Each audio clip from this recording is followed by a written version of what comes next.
अगर आप भी चाहते नहीं कोहिनूर म्यूजिक के ऑडियो वीडियो सबसे पहले देखे खतीरा सुने खतीरा तो लाल बटन दबा के चैनल के सब्सक्राइब कर लीजा और साथ ही बेल आइकन के दबावल ना भूलिए। होली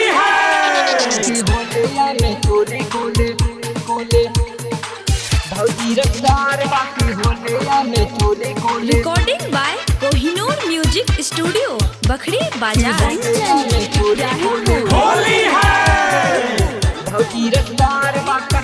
होली अपना लहंगवा के कर दे बुरा हाल रे कि होलिया में चोली खोले कि होलिया में चोली खोले भौजी कमाल बाकी होलिया में चोली खोले भौजी रसदार बाकी होलिया में चोली खोले। अपना लहंगवा के कर दे बुरा हाल रे कि होलिया में चोली खोले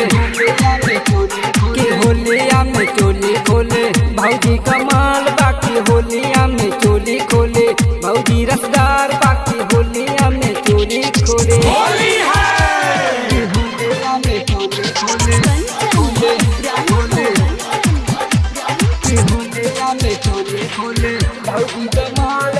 कुछ दिखलावे कुछ ललचावे कुछ हमके बतावे लू अपना ढोड़ी के दिखला के पागल मुहे बनावे लू कुछ दिखलावे कुछ ललचावे कुछ हमके बतावे लू अपना ढोड़ी के दिखला के पागल मुहे बनावे लू जकरा चाहे अंदर कर ले अपना लहंगा गर्मी से बड़ा बड़ा इंजीनियर कैले बवाल बाकी होलिया में चोली खोले भौजी कमाल बाकी होलिया में चोली खोले भौजी रसदार बाकी होलिया में चोली खोले।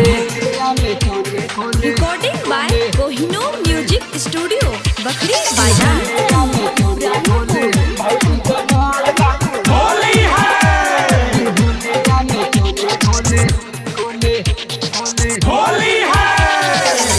चुपके होलिया में तू आइलू हो बबलू के हाथ रंगवा के लहंगा के अंदर डैलू हो